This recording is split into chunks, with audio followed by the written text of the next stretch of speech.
Hi there and welcome to Code Framer. In this video we will understand recursion with multiple examples. In the last video, we understood about recursion in general and with a real-life example. We also had a look at the difference between iterative approach and recursive approach to decide which approach is best to solve a problem. Also we had a look at the execution flow of the interpreter when functions within functions are getting executed with the help of stack memory. If you have not seen the last video, then I highly recommend you to find the link in the description, understand the basics and then come back to this video. Having said that, let us move forward.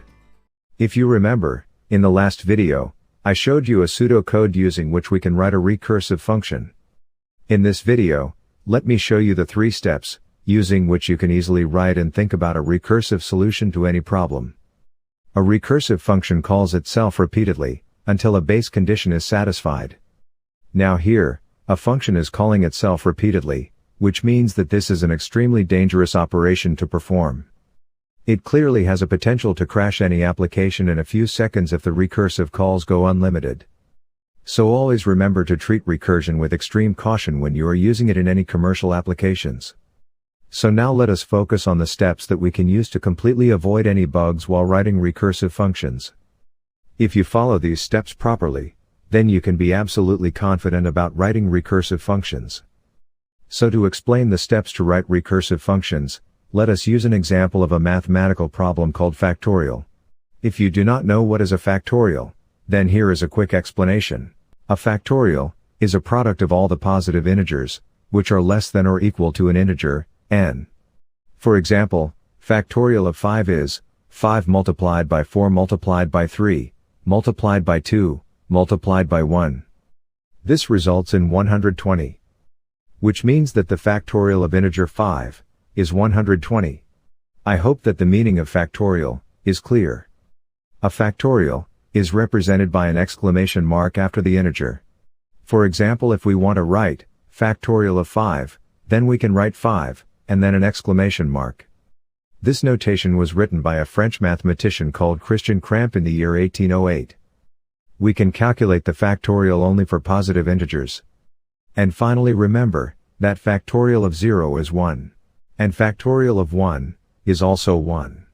So now let us have a look at how we can find the factorial of any given positive integer using recursion. And while trying to find the solution of this problem using recursion, let us understand the 3 steps which we can use to write a recursive function. So step 1 is the recursive case. When we are trying to write a recursive function, or when we are trying to think about the solution in a recursive approach, then the first thing to think about is the recursive case. If you notice this expression carefully, then you can determine the general expression for factorial. So as you can see in this expression, the integer n is reduced by 1 in each step, and finally we will reach a point where we will reach 1. This basically means that this part of the expression can be expressed as n multiplied by n minus 1 factorial. This is because, if we multiply 5 with 4 factorial, then we will get the same result. So, n factorial is always equal to n multiplied by n minus 1 factorial. So let us move forward with this expression. If we want to find the factorial of 4, then we can write 4 multiplied by 3 factorial. Then we can continue the same way until we reach a factorial of 1. Remember that factorial of 1 is 1. As you can see here, we have clear repetition of steps in order to reach a conclusion. Now let us switch to editor, and see how we can write this expression in recursion. So first let me write a function, factorial, which takes n as the parameter. And it returns n multiplied by n minus 1 factorial. So this is our function, which represents this expression here. So when we identify a recursive case like this, then the first step is completed. Now the question is, whether it is sufficient to write this function to find the factorial of n, using recursion. Let us run this function to find out. So in order to run this function, we can write factorial, and then we can pass the parameter as 5. So if we execute this, as you can see in the result we are getting the result as maximum recursion depth exceeded. Also you can see here, that the interpreter executed this recursion 996 times, and finally it stopped the execution automatically. This is because by default, your system will have a maximum allowed limit for repeated recursions. You can find this value by using the system module in Python. So let us import the system module by writing import sys. And then we can write print, and then inside the brackets we can write sys dot get recursion limit. Now if we execute this, then as you can see the result is 1000. This means that the system allows a maximum of 1000 recursions to occur. So if your recursive function exceeds this limit, then you will get the error as maximum recursion depth exceeded. We can also update this value by writing sys dot set recursion limit, and inside this method, we can write the maximum number of times we want to allow the recursions. Let us give a value of 800. Now after executing this statement, when we again execute the get recursion limit, then as you can see, the value is updated to 800. Now let us execute the same recursive function again. So as you can see in the output, we are getting the same error, but this time, the total recursion depth is less than 800. I hope that this is clear. Now let us go back to our recursive function. As you can see here, simply writing the recursive logic is not sufficient to get the desired result, which means here we will have to give a base case, based on which the interpreter can come out of the recursive loop. This is where we come to step 2 of writing a recursive function, which is to write a base case. So the question is, how do we find the base case in case of factorial? So if you remember, while explaining factorial, we saw that the factorial of 0 and 1 is 1. Which means that whenever we reach a point where the value of n becomes either 0 or 1, then we can simply return 1. Beyond this point, we don't have to call the function recursively.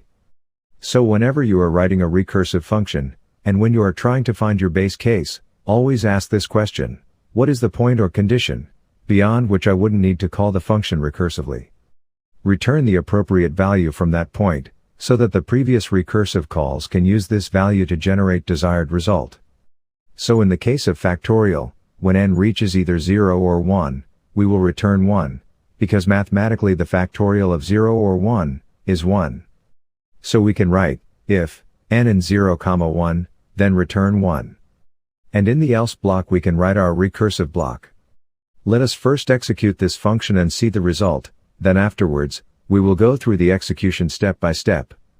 So as you can see in the result, the output is 120.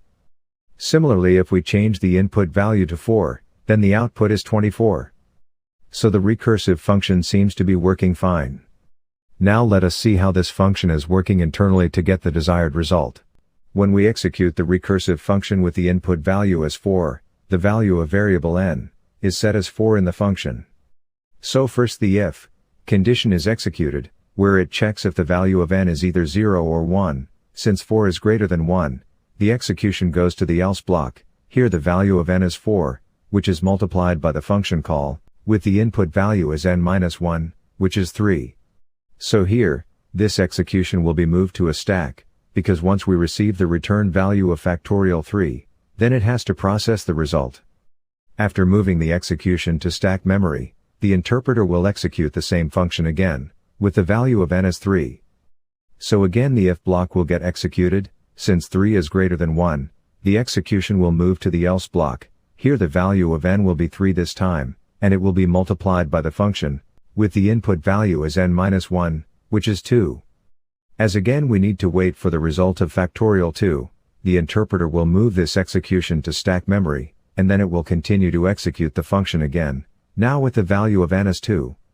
Again in the if block, 2 is greater than 1, so the execution will move to the else block. Now the value n is 2, which is multiplied by the function, with the input value as n-1, which is 1. Since we have to wait for the returned value of factorial 1, the interpreter will move this execution to stack memory, and then it will continue to execute the same function again, and this time with the value of n as 1. So when the if block is executed this time, it passes, because 1 in 0, 1, is true. Hence the output of this function execution is returned as 1. Now the interpreter will move back to the previous stack from which this function call was made. Hence it will go to factorial 2, where the value of n was 2, and the value of factorial 1 is returned as 1, which means 2 multiplied by 1, is 2. Now this value of factorial 2, will be returned to, the next stack function, which is factorial 3, so in factorial 3, the value of n was 3, and the value returned for factorial 2, is 2, which means 3 multiplied by 2 is 6, and finally the value of factorial 3, is returned to the last function call in the stack which is factorial 4, so the value of n in factorial 4 was 4, and the value returned for factorial 3, is 6. Which means 4 multiplied by 6, is 24. As all the function calls from the stack memory has been executed, the recursive function will return the result at this point, which is 24. So as you can see, the output of factorial 4 is returned as 24. This is how the recursive function calls works in the background to get the desired result. I hope that this is clear. Go through this execution flow multiple times to be absolutely clear about the concept. We still have one more step to cover while writing the recursion function, but at this point I don't want to add one more concept for you to take in. If you are new to recursion, then take it very slow and revisit the video multiple times so that you get a complete hold of the concept. Try adding print statements in between this function just to see how the value of n is getting modified during the execution of this function recursively. We will see more examples in the upcoming videos to get a better understanding of recursion and also will give you a lot of practice problems. If you like this video, then hit the like button, share it with other code lovers, and also subscribe to CodeFramer to learn more. Thanks for watching and see you in the next video.